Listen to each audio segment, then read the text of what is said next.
Welcome back to Building Data Science. On this episode, I wanted to speak about the data science lifecycle. On the first episode of Building Data Science, I spoke about the data science lifecycle in part and how it fits into what is data science. But I thought it would only be fair if I actually go a little bit more in depth into the data science lifecycle, how it fits, and how different parts are linked to it.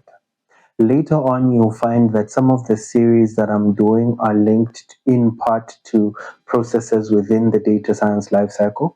And then we'll be speaking specifically on parts and algorithms that fit at stages of the data science lifecycle. So it becomes important for me to do an individual episode so that it's easier for people to simply come back and reference. I would advise you watch the first episode so that you come here because I'm going to try and build on that, but it's still going to be possible for you to understand. But some of the things I'll leave because mentally in my mind, I try not to do this with a general script. I try to do it with the framework. I know that I've spoken about it. So just know that if one or two things are missing, you can be able to find that in the first video. The data science lifecycle is normally broken up into phases, right? With the first and most important phase being the exploring the business requirements. Now, the reason why this is important is you find that different roles, business analysts, business intelligence, data scientists, you find that it's very important for people to understand what problem for the business are we trying to solve and how can we be able to solve it. So, for example, we're trying to find what are the pain points. They call these pain points. What is the actual problem? How are we going to do it? And this is where you find that now, as I was saying, collaboration becomes so important between the different entities, the different roles, the actual people who are the stakeholders within the business. What are they trying to solve? And the reason that you're doing this is then you're trying to build the question.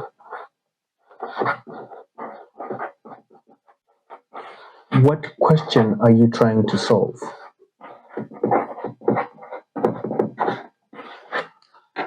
This part is like, okay, how are you planning to solve this? What is the question? And the power of the question is going to determine the quality of the work, the quality of the results, because the better the question on what problem are you trying to solve, what is the question, how are you solving it, this can get more intricate. If you take in all the aspects when you're collaborating, this can become very important. Now, the second part which comes in is something called data discovery. Do you have the information to solve this question?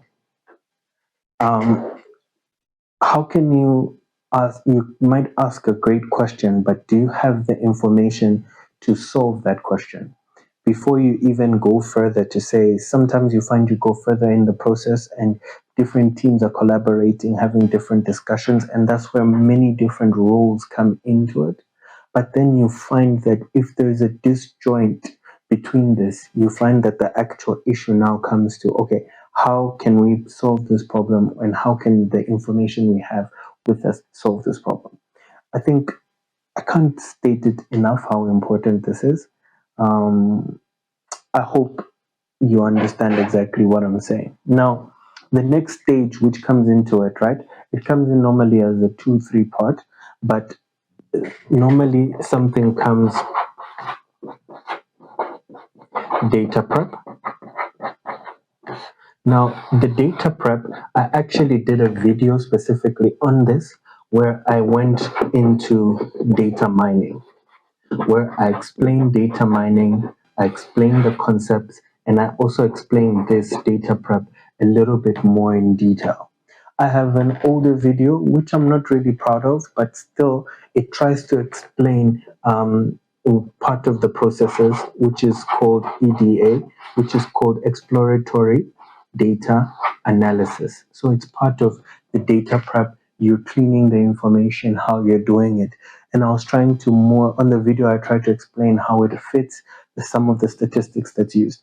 But I would prefer that you go and see the data mining video, which is recent, which I did on a playlist for data analytics. So I've separated it into data analytics. So it will focus a little bit more on this phase specifically because of the importance of EDA, because you have to understand when you're going through the information, you're cleaning the information for finding missing data. You're making sure that you're checking is information accurate, because now remember you're going back to the question. You've built the question and you're trying to solve it, but you don't want to solve it with inaccurate information. You don't want to solve it with information that will lead you to a wrong conclusion, because remember, this is a business requirement in terms of either main priority, you would say, is to gain profit. So if you make that mistake, profit will be lost. Now, in terms of this EDA, right, I am going to do another video, because what happens is on the first episode of the data science on what is data science, I went into some of the different types and techniques, and then you find EDA falls under something called diagnostic analytics. Now, this diagnostic analytics, right?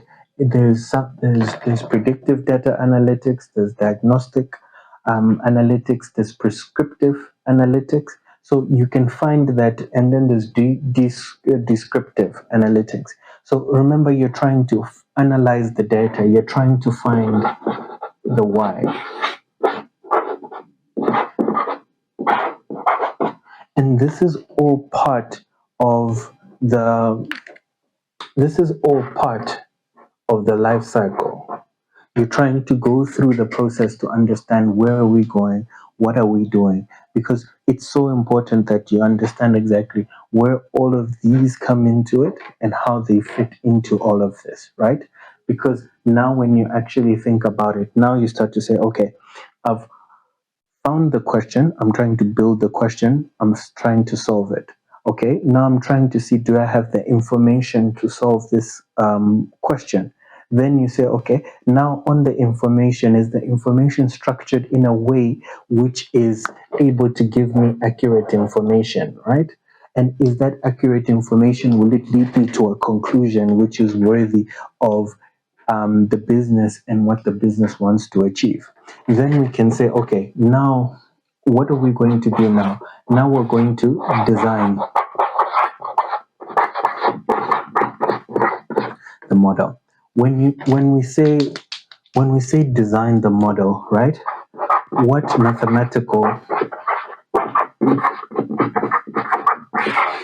maths approach are we going to use to solve the problem? Now that we've got the information, we make sure that the information is clean and structured and put in a way that won't lead us to inaccuracies. How are we going to use a maths approach to build the design? This part is very important, because remember, everything still has to align with the goal. So even your maths approach still has to offer the goal which we're trying to achieve. Then we're trying to say, okay, how are we going to be able to do this? What's the solution? How are we going to be able to? I think I'm repeating myself now. Now, when you think about it, to say, okay, we design the model, then we're finally going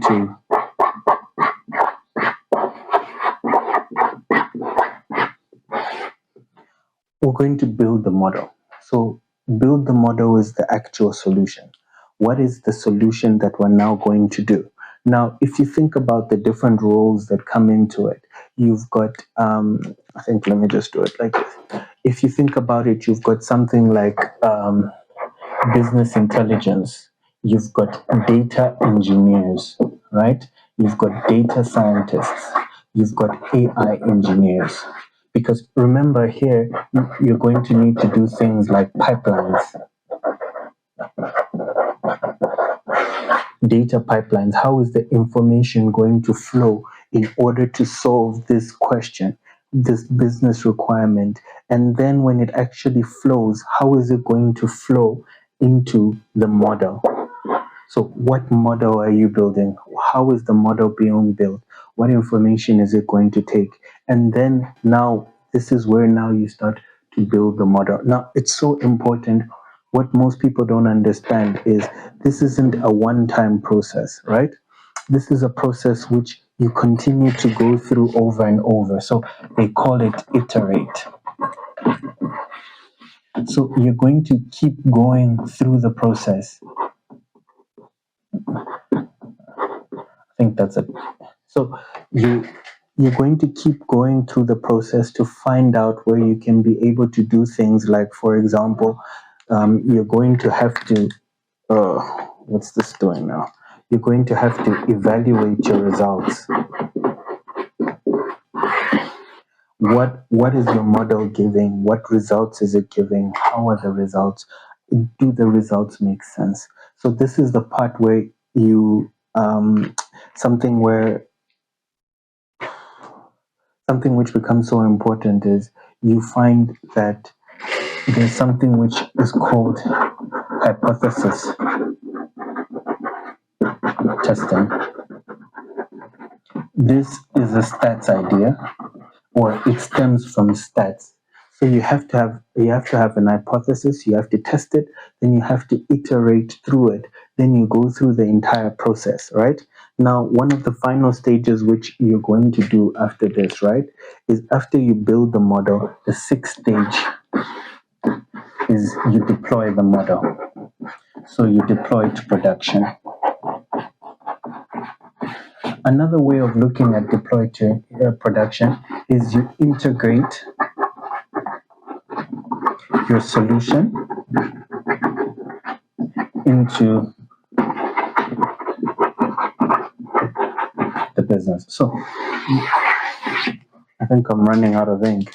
So you're now going to integrate your solution into the business, right? This is now it's deploying it into production. Like now, that's where you can find that now we can now start to continue to evaluate. So when you integrate the solution into the business, you evaluate the solution. Is it solving the main question that you had? Are you actually got the solution? Have you found it? Is the question solved? How is it solved? Is it accurate? These are the things that you need to keep going through, and it's part of the data science life cycle. Now, remember, different parts of it is where it becomes more intricate. Where it becomes more intricate is to say, okay, what machine learning model are you using to build to solve this problem? What are your evaluation metrics? So, how are you measuring these results? What kind of pipeline are you building? Things like how quickly is your solution being given to the business? How quickly does the business require this? There's things called big O notation. So there's something called space complexity, time complexity. When you build your model, the algorithm that you're using, does it fit into this? Does it work? Does it optimize? Can you improve this? All the complexity comes because remember, you're now going through this. Even for example, when you're going through the data prep, this stage can take a long time depending on the size of the business. How big is the business? What type of information are you working with? Is it proprietary information? Is it security regulated information? All of these ideas now begin to change based on the industry. They change based on the complexity. They change based on your role. Because remember, there are things like a database administrator, you know, there's all of these different roles that fit into the process, And there are other roles, like, for example, the AI engineer, which is what I do now. Because of the recency of the position, you find that it skims in between different positions. So you have to understand many aspects of the process. And in some cases, you find others are required to do the entire process. While, of course, when you get to a more senior level, it all depends how much you're working with, the complexity, the scale that you're offering, and the solution. Because remember, the solution has to solve the business requirement. I think a lot of times people like to get confused and bogged down into it. But remember, you're working for a business which has a profit, which wants a profit-based outcome. So all actions within the data science life cycle must lead towards this profit-based outcome. And everything that you do must be able to be either not cause any losses and still increase losses, or increase profit or maintain profit. That's where this becomes so integral.